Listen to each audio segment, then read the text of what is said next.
Ordinary people, extraordinary God.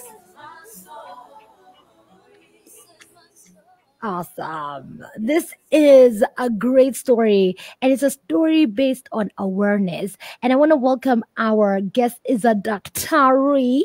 Good morning. Good morning, Carrie. Thanks for having me on. Absolutely. For those who are only listening and probably they're driving, they cannot see you, you can introduce yourself. So my name is Dr. Mendy Muthinja, or Mendy. I prefer to go by Mendy, and I'm a scientist, born and bred in Kenya. What does a scientist mean? You know, as we're thinking Dexter's laboratory, is that kind of a scientist? Do you have a secret lab under your house? I wish, actually not. Yes, but for the past almost 15 years, I've been training and working as a scientist. So when you become a scientist, you're an apprentice. So you're being taught how to do things as you go, learning as you do. I love it. And also 15 years, but you're 15. So like all your life. Yes, let's say all my life. Okay. Love it. I got to get to know about you through, of course, my friend Santo Chengo. And when he just sent me what you have a passion about, I was like, the world needs to know about this. And probably we have interacted with people who suffer from what we're about to share. And I want you to say the name first, because maybe I've been saying it wrong all this time. What are we bringing awareness on this morning? We're bringing awareness on a brain disease called Huntington's disease. Yes, Huntington's disease. It's a neurodegenerative disease. This means that your brain and faculties deteriorate over time. You can compare it to Alzheimer's, Parkinson's, and all the other degenerative diseases out there. Mm-hmm. Yes. So it falls in that same category. Yes, only that it is a bit more severe. So so people say that when one has Huntington's disease, it's like they have ALS, Parkinson's, and MS, multiple sclerosis. So can you imagine? And dementia. Yes, it's like a huge monster. Oh, why are you so passionate about this? Where did this come from as a scientist? Because many people would see doctor and they think you're a medical doctor and maybe you're a neurosurgeon or something. Where did you build this passion for this awareness? So my training has been in genetics, and in the beginning I had a passion for human genetics. Then I veered off into studying parasites. Then when I was a freshly minted PhD, a close member of my family was diagnosed with Huntington's disease. That was in 2018, after a very tough 10-year, journey where nobody could figure out what was going on with her. So finally, when that diagnosis came, being a scientist, I was obviously on top of things, and having studied genetics, I understood the gravity of that situation. And I asked myself, are there people, what is going on concerning this disease in Kenya? Are there people who help patients? Are there hospitals that treat? Because the misdiagnosis had gone on for quite a long time. So that's where it all started, from a very close place. Absolutely. And, yes. Wow.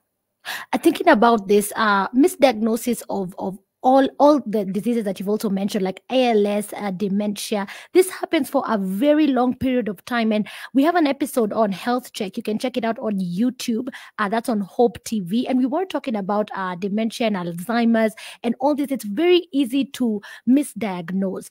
Could you maybe take us through the journey of what this 10-year process for your loved one look like? Actually, so the thing about Huntington's disease, I will just underline here, it's a genetic disease, it's inherited. Yes. And sometimes it can fail to appear. So when your parent has Huntington's disease, one of your parents, you have a 50% chance of inheriting it. And the age that these diseases symptoms seem to appear in adults is between 35 and 50. The average is between 35 and 50. So these are your most productive years. And before this, before you can be diagnosed, because previously the diagnosis was when you start to jerk, because the characteristic symptoms are jerking and, just having involuntary movement. So before this appears, a lot has gone on before. So you have had psychological problems because it also affects your mood, you get depression, you can get bipolar. There's just so many things. So before you get to the point where people can see physical manifestations of the disease, that's where that's where there's a lot of misdiagnosis, because you'll be going to the wrong expert. You'll be going to the general practitioner and you're just explaining to them your symptoms. You will end up at a psychologist, psychiatrist, before you finally end up at a neurologist. And we have very few neurologists in Kenya. We have like about 20. So before you find yourself in a population of 40 million with one of those experts who can tell you this is what you have, and you're not even showing symptoms, and then your family does not understand you. They're like, what is wrong with this person? Can she just not get her life together? But without them knowing, your brain is slowly dying from the inside going outwards. So you're slowly losing your faculties without anyone even knowing. So by the time it's caught, your brain has lost a lot. Like these are not a things lot that of you its can mass. grow back. Is it stuff like that can be recreated? Unfortunately, our brains are not the most regenerative organs in our bodies. This is actually this disease is incurable. It does not have a cure at the moment. So how it's handled is you can be given therapy depending on the stage of the disease you're on. So on a stage by stage basis, you're given drugs to manage the symptoms. And scientists across the world are working very, very, very hard to find a cure for this disease. It's quite elusive. It's very, very hard because it's a disease of the brain. Yes. Absolutely. We're talking to Dr. Mendy, and she is bringing light to us through a passion she has. I don't think this is not her day job, by the way. This is just a passion, and it was bred by a close family member that she encountered with Huntington's disease. We want you to ask any questions. When we're back, after I pay some bills, Dr. Mendy, you'll be telling us how can we avoid the late stage, the late diagnosis. What are some of the things we can do? What are some of the patterns we can notice that should take us straight for a screening of the same? What can we do? And also, how can we support people with Huntington's disease? Probably you have a relative, a friend, somebody who is giving some of the symptoms that she's mentioned up and apart, some things you're observing, and it's not good to diagnose. Don't say ati uyu ako hivi so ako na Huntington's. No, that's not good to diagnose, but it's good to definitely bring to awareness all these things. We're going to take a short break. We're going to pay some commercials. I'm going to be on mute on Facebook, so don't worry. Just keep listening on your radio. You're on Hope FM, a station where you listen and live. My name is Kerry Kagiri, and today we bring to the light Huntington's disease. Google Dr. Mendy. Is there anything people can follow meanwhile and see more information? You can visit hdafrica.org, visit our social media pages on Facebook, Instagram, and Twitter. And there we always update with current information and awareness raising. Absolutely. hd.africa.org. No, hd/africa-africa.org. Okay. hd-africa.org. Org, yes, exactly. Okay, got it. Wow, that took 2 years.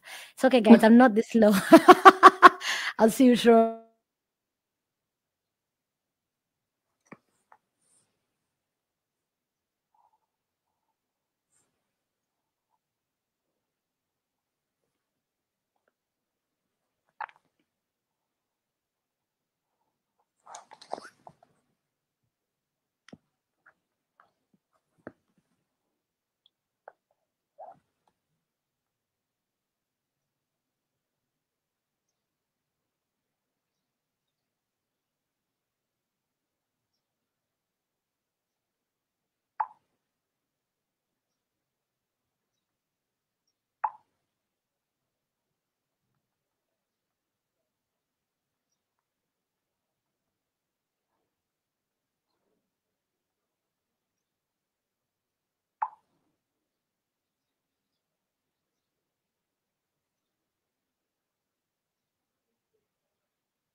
action.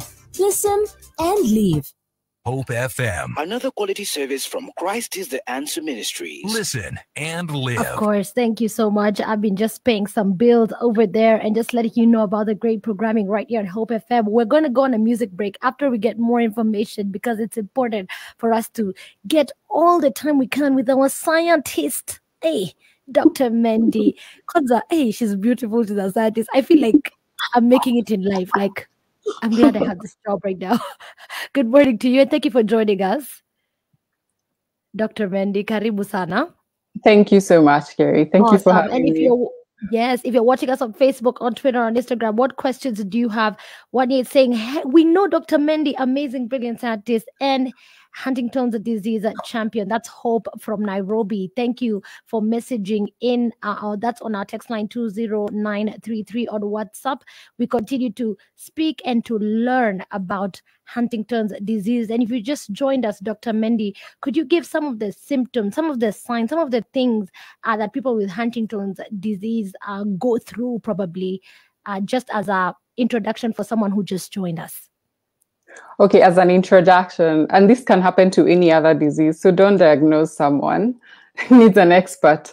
So one of the symptoms are, so first it's mood and behavioral changes, and things like depression, psychological symptoms, depression, bipolar, and any other in that range. And in addition to that, people with Huntington's disease tend to have involuntary movement. So they start by losing fine motor skills, like they can't really, say, put on an earring or, close that chain at the back. And then it progresses on to more visible, like movement problems. It's a movement disorder. It's so sometimes you'll see them grimacing on their faces, like kind of their faces moving in awkward manners, and their bodies just, throwing themselves anyhow.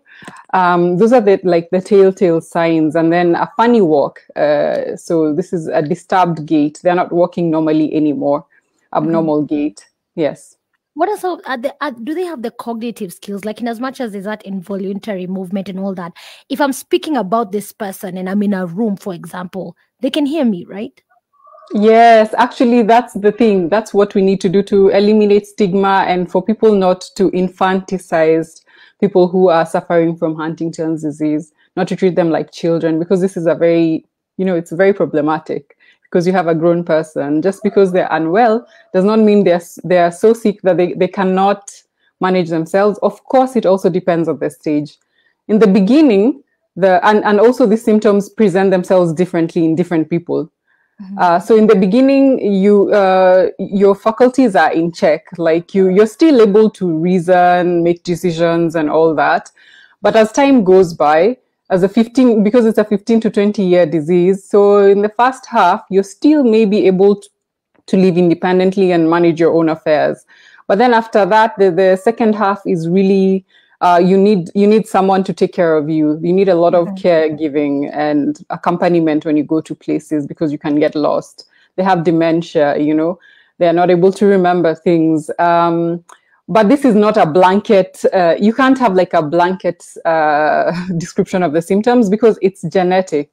And how our DNA works, it's so complicated. Like every single part of our DNA contributes to our being. Which means how I manifest the disease is not how you will manifest the disease. There are differences between individuals. Although they're not so big, they're there. Absolutely. Okay. Just to tell you that this is Stories of Hope. And during Stories of Hope, why this is important for us to talk about is that there's hope. There are people who are fighting, and the people who are bringing to light diseases, the people who are doing research. And I'm sure, Dr. Mendy, you know a lot of scientists, a lot of people who are working towards bringing a cure or a treatment or even management of Huntington's disease. Let's talk about some of the people you've met probably who are living with the disease. What are some of the things you are seeing that could bring hope to us this morning?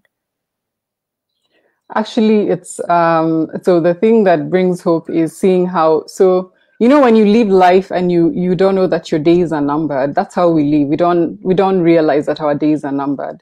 But someone with Huntington's disease kind of knows what the ending is going to be like. And it's a very sad ending, and over time. So these people, actually, I've met the most courageous people, people who face life head on, people who, who write new bucket lists, just because they have Huntington's disease does not mean that they cannot have a bucket list. So maybe they can't walk properly. They look for another item to put on their bucket list that will make them feel worthwhile. They're the most giving people. Actually, our organization is sponsored by families and who are affected by Huntington's disease. We don't have any corporates sponsoring us or donors, so this is purely a community effort. People do give with their hearts. They live like it's not a rehearsal. That's the thing I can say about people with Huntington's disease. And honestly, they just give you this zest for life that, I don't know, I didn't have it before I came into this space. It just gives you a focus like no other. Yes, that's what I would say in terms of hope. A very hopeful place, even though it's a very sad disease.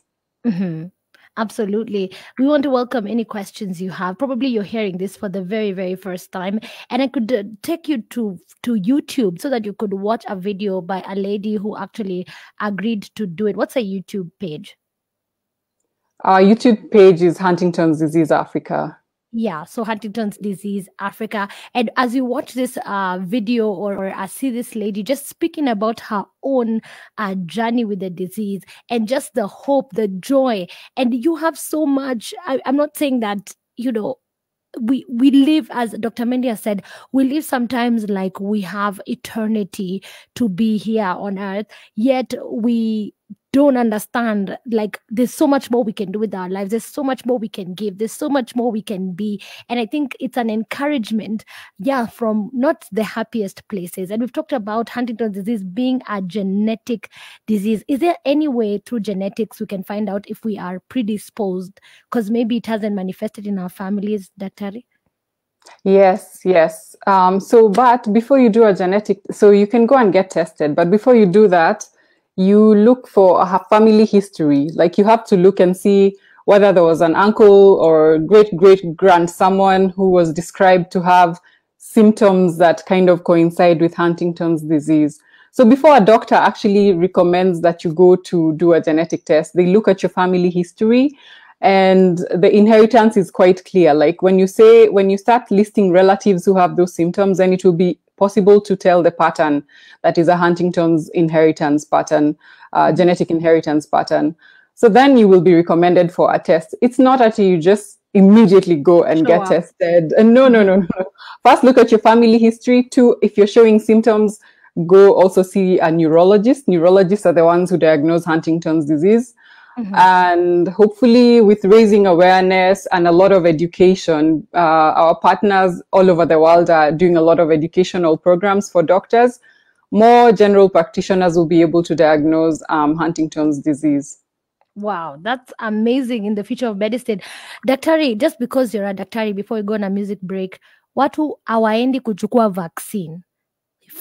Let's just start there. And I think I am digressing just a bit, but as we go on a break, I need some people to be making a decision to go get the vaccine.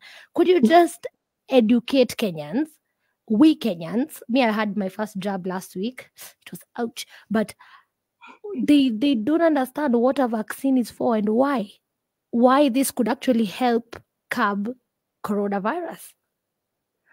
Well, it's very important to take the vaccine because it's the only sure thing we have right now. The only sure bet in handling COVID is the vaccine. We don't have hospitals for 6 billion people, or how many people are there in the world right now. So therefore, it's important for people to get vaccinated. So that at least they have the first layer of protection. And also, just because you're vaccinated does not mean that you start living life carelessly. You put on your mask and still social distance, because you can still transmit COVID. This is what research has shown recently. Absolutely. So, yes, responsible public health behavior still continues. Wash your hands, sanitize, do all those things, and avoid social gatherings. You don't have to go to every single wedding or ratio or such thing. Yes. Absolutely. I know you've gotten the jab yourself. How many doses?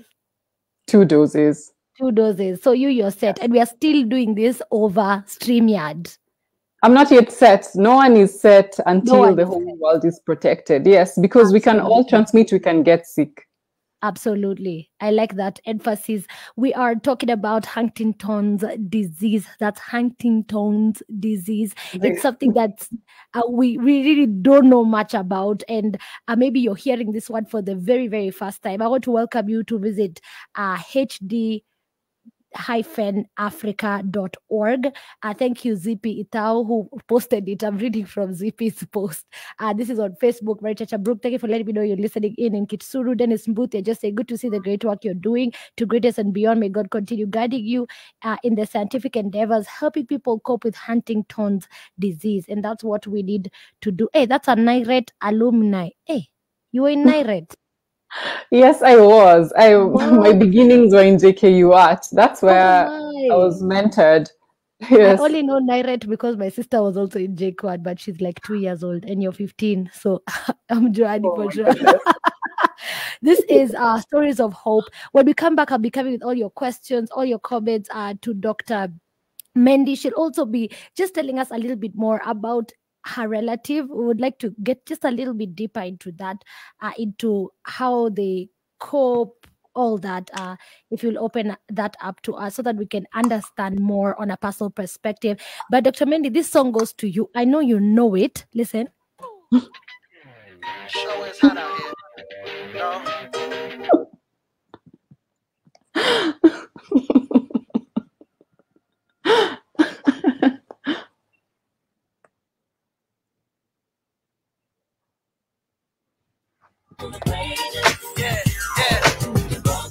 Yeah, yeah. I can't leave my hands.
He's calling you again to say yes. He's calling you again to make a decision for him this morning. And even as we have this conversation with Dr. Mendy, I have to welcome you to be a part of our fellowship, to be a part of the family and the community of believers.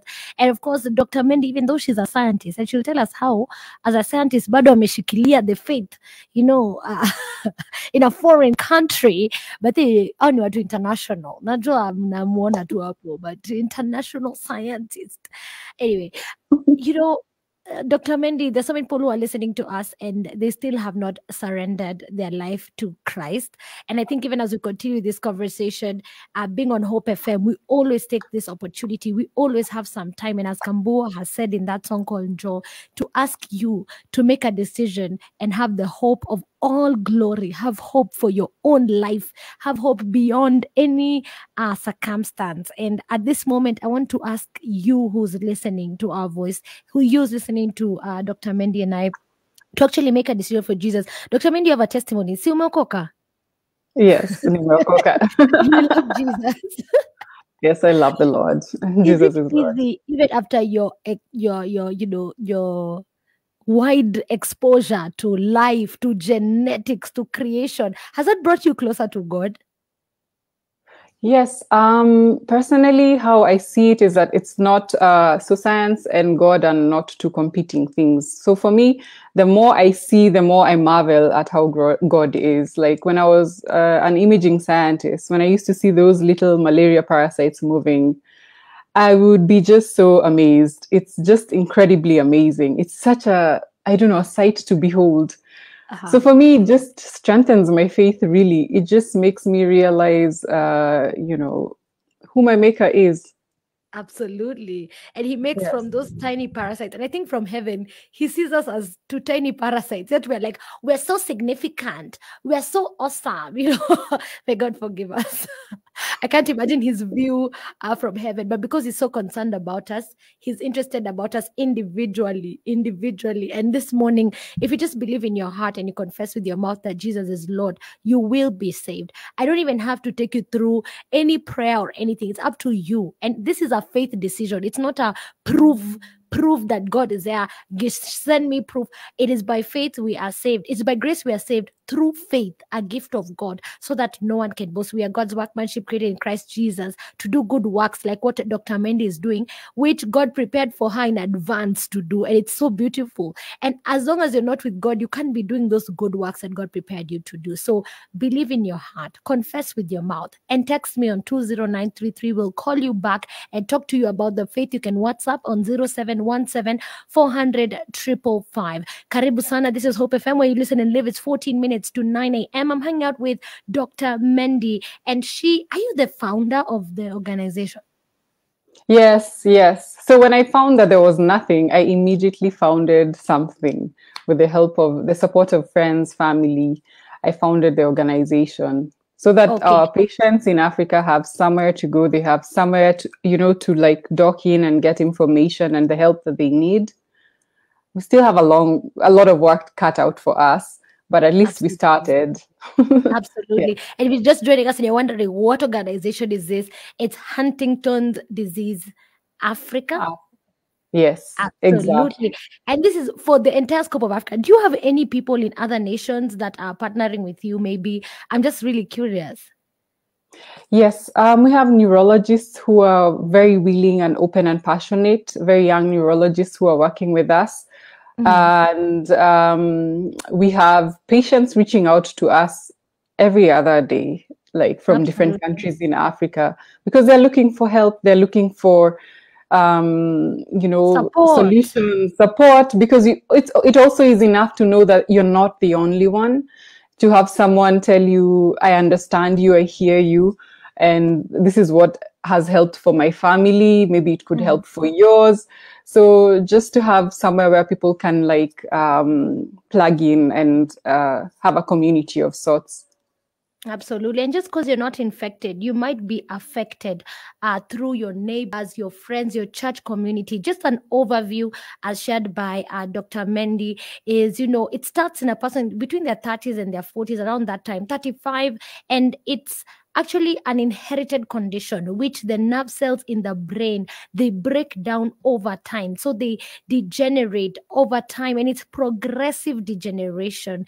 And this degeneration, is it what leads to death?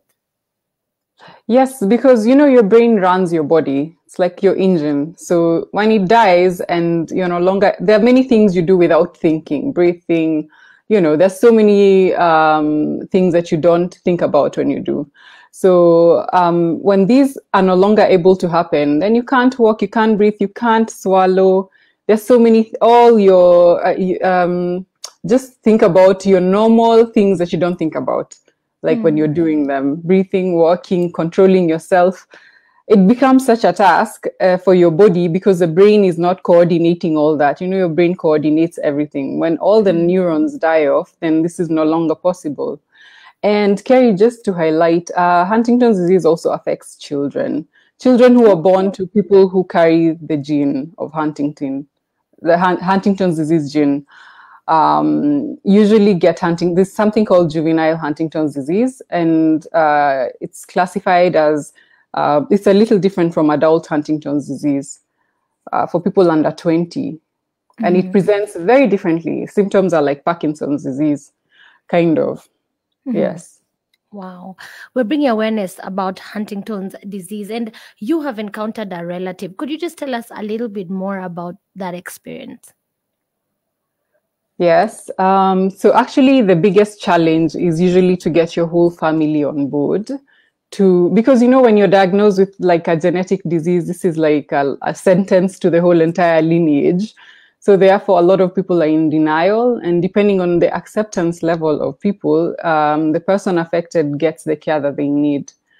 So, and even the person themselves is in denial. So they're like, there's nothing wrong with me. Look at me, I'm fine. It takes time to get to that point of acceptance, and it's important to let people get to that point of acceptance, or guide them, walk them to that point of acceptance where they're like, yes, I see I have a problem. It's a very challenging disease because you're changing, your personality is changing, your friends cannot recognize you anymore. The things you had in common with them, you don't have in common anymore. You can't keep up with them. You're slower than everybody. You can't it reaches a point you can't feed yourself. Towards the end, you're bedridden. It's quite hard. And the hardest thing is for families going through this, because you're watching your loved one die slowly. That sudden death, you cry and then you get over it. But with every small part of them that dies off, you grieve. So this is actually one of the hardest parts, and why it's hardest for Huntington's disease families to deal with HD. Absolutely. Yes. Oh man, some questions coming in, and you'll be responding to this. How do we keep our brain healthy? And also love coming in for you, Amy +47. We're listening and happy to see my childhood friend doing amazing work advocating for HD. That's another name for Huntington's disease. May she keep it up and hope the cure is found. I believe that it's possible with the right mindset like hers, and people that are affected. Being patient with a genetic disorder, I can understand, of course, hope for a cure. Management is just too expensive and not easily accessible. And that's why this organization is here very, very, very fast in Africa. I would say that because I was trying to do my research, I didn't find any other. Could you respond to how we can keep our brain healthy, Dr. Mendy? Okay, so this needs a lot of things. It needs a nutritionist to answer, first of all. I will say what I know. Omega-3 fatty acids have been known to be great for your brain. So, AKA fish. Is that fish? Yes, samaki. Yes, just eat fish. Not all fish. Eat fish that are known to be rich in omega-3 fatty acids. You know how we used to be told to eat the brain of the fish? Maybe you should look into that. Yes. But yeah, blueberries, broccoli, your greens, have your herbs in your diet, turmeric, all those. Turmeric is really great. At the moment, those are the ones that come at the top of my mind. And obviously, avoid things that are killing your brain. So as much as you're feeding your brain, please don't, anything that intoxicates you, alcohol and any other drug, any substance that makes you intoxicated. It's not good for your brain, not good for a Huntington's disease brain and any other brain as well. Absolutely. Are there any exercises we can do to make us like super active, like with our brain, playing games, you know?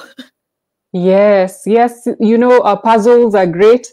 Puzzles, Sudoku. Yes, exactly. Those are really good. I'm such an addict. Yeah, those ones keep you engaged. Yes. Absolutely. You know, I read in a paper when I was younger, and this was really bad, that alcohol only kills the slow brain cells. And you see, your brain cells move like wildebeest. So the slowest one is killed, meaning you're moving at a faster pace. You know, I was like, what? What lies are those? May God help us. May God help us. Or let's take care of our brains. Many of you just say, keep the good work. Congratulations on what you do. Thank you so much for everyone who's just sending love. There was another question. Dr. Did you see the question I sent you? Someone asked, does HD lead to stroke? Actually, I have not seen anything that suggests that there's a connection. However, a neurologist would be better placed to answer that, because I am a scientist. Because I haven't heard of it does not mean that it doesn't exist. It's just not for me. I have not heard of that kind of connection, but it's definitely a possibility. There's a question I sent you. Someone was asking here. And it was just one of those questions for like, also, I know you'll forward us to a neurologist, but just talking about after an MRI, developing hypoxia. We don't even know what hypoxia is. Next time I'm here, yes, low oxygen. So what needs to happen is the next time I'm here, I need to be here with a neurologist for the neurological questions. Absolutely. So the neurological questions I'm not placed to answer. You are placed to answer genetics. Let me ask you now. Me personally, I have questions, and I can refer you to one or to many neurologists to fill in my deficiencies. Absolutely. In Kenya, why don't we do a lot of genotype? Oh, Kerry, it's very complicated. So, the ethics behind it. We first of all, our government maybe needs to invest more. I would really call upon our government to invest in genetic testing, training of genetic counselors, so that when someone gets a genetic diagnosis, you get the same aftercare and before care like when someone goes to a VCT. This counseling is necessary because you're going to live with life-altering information. So therefore, it's so important to have not only genetic testing, but genetic counseling to accompany it. Not test and send people home. Don't just test for a genetic disease. You have to understand what it means for you, your family, and your future, the future generation in your lineage. Absolutely.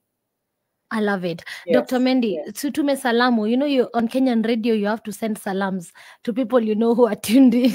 And tell us one more time how to plug in with Huntington's disease, what we need to know. Probably just, forward us to the pages for people to do research and just plug. Yes, so I'd like to first highlight our page, hd/africa.org. Please visit our pages, our social media pages as well, Facebook, Instagram, and Twitter, and check out our videos on YouTube. Well, video. And I would like at this point to also plug an event we are having to support and raise awareness for our families. It's coming up in September, on September the 4th. This is also on our socials. It's a run. It's a charity run for Huntington's disease. Register. There's a link where you can register for it. Support us. This is how you can support us. If your government, if your policy maker, talk to us. Let's work on changes that are sustainable and that are going to, help our families in a very practical way in terms of affording medication, affording healthcare, because a neurologist is a very expensive consultant to visit, so that everybody can be able to access this kind of care. And kutuma salamu to all the Nairate people, listening in, my family. I know my friends Robin, Zippy is listening. She's the biggest supporter here. Annie is listening. Damlik is listening. Sonny in the UK, thank you so much. And everybody else who I can't see, Namunyak, both of them, Yeah. who are both listening. Habari zenyu. I don't know how to do salamus. You're doing well. You're doing well. Dr. Maybe I can ask you, can one get the jab if they are pregnant or expectant? Someone is asking that question. Oh, COVID-related questions, sticky. But the current research is that you can do that. But please inform yourself well. Inform yourself well before you make that decision. I think you should. Because She should also consult with her gynecologist, and we don't know a lot about COVID. I know it's right now we're being told pregnant women can be vaccinated. So consult your gynecologist before you do that. Okay, yes, you know, as Kenyans, we've seen Daktari. We can ask you any questions about our health. Just like one more as we wrap up. Have you seen the virus? Like, did you get it in your lab and did you see it? No, you can't see a virus. It's so small. Like we image it using machines. They are super powerful. You don't actually see it. You see an image of it. Oh. Yes. Okay. It's so small. Lab. Okay. You need to magnify it so many times over, and before you then use computers to generate the images. So before you see it, you're not seeing it live. I can just say I've seen a malaria parasite, but not, which is also small. It's in the nanoscale.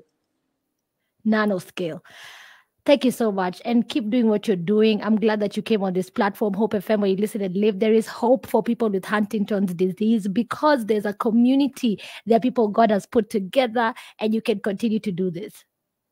Thank HD people, I forgot to shout you out. HD warriors. Shout out to HD warriors and families. Yes. Let's do this. Let's do this. Keep living, keep pushing, keep building. And hopefully I'll see you on the 4th. Is it 4th of September? 4th of September at Ololua Nature Trail at 7 a.m. Register and come. Yes. Thank you so much. Have a great day ahead. Thank you for watching this. Keep it Hope FM where you listen and live. Melissa Dore is already here for Newswatch at 9 a.m. You have coming up shortly, of course, John Corson. You are studying the book of Jonah, chapter 1. That will be very interesting. God bless you. I'll see you tomorrow on Team Worship Wednesday. Bye. Bye-bye. FM. It's now 9 a.m. Listen and live. A revival is